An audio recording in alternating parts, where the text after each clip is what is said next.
Hey guys, it's Becky with Design Bundles, and today I'm here to talk to you about my 5 favorite tips and tricks for fonts. And this is really great for beginners, but I will say it could be useful for some of you more experienced people too. So I really encourage you to follow along, and hopefully we will share a few tips and tricks along the way. And let's get started. Okay guys, so let's dive right on in. Now what you're seeing here is Cricut Design Space, but don't worry, this applies for Silhouette Studio as well. The number one tip that I have is actually for you Cricut users, and it is don't forget to kern and weld your letters. Now, let me say that again. Don't forget to kern and weld your letters. Now, you may be asking what that means. That is talking in regards to your font spacing. So if I want to say Kern and Weld, I'm going to choose a nice pretty script font. I could choose any font that I want. And believe it or not, this is not the look that you're going for. Okay, now unfortunately in Cricut Design Space, this is one of the big flaws in my opinion, and it can mislead beginners. So what you want to do, the first thing that you can do is decrease your letter spacing. And sometimes that works, sometimes it doesn't. If that doesn't work for you, if it doesn't do what you need it to do, then all you have to do is ungroup, and that will ungroup and you can just nudge your individual letters over. Now it's important to try to keep them in line, but usually these script letters are meant to look a little on the handwritten side. Well, probably a lot. But once you get them in place, get them together and choose Weld. Now, if you are working in Silhouette Studio, the good news is that kerning is not usually a problem, okay? But you still need to weld your letters, and you can do that really easily. You just right-click and choose Weld. Done deal. Just group them together after that, and you are good to go.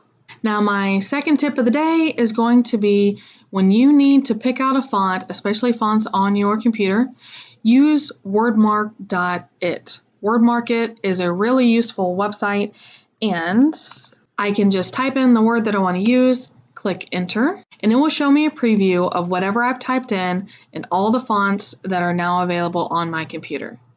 This is really useful because you can type in your word or just a sample word and get a preview, and then it tells you the name right underneath it. You can click on it and it will actually give you a filter to where you can do filter selected when you get to the end, and it'll now show you all the ones that you considered worthy of further review. Then once you get back into your software, you know the exact name of the font that you're looking for, and you can type it right into your search bar. My next tip of the day, number 3, is to tell you, do not forget about your Dingbat fonts. Now, if you don't know what a Dingbat font is, a Dingbat font, and here is a specific category on fontbundles.net, it is a font that consists of different characters.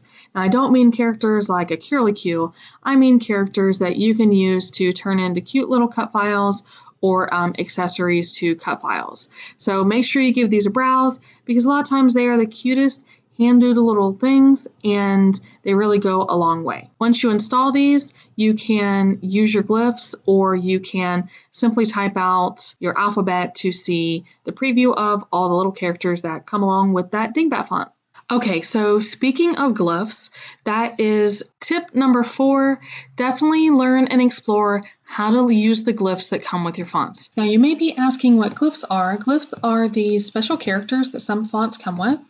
A lot of your more ornamental fonts, more decorative fonts, wedding fonts, those usually come with glyphs. Even if they're not as decorative as this font here, they usually come with these little special characters on the front and the end of the letter that can really add a lot of flair, and they're very popular. So definitely something that you want to pay attention to.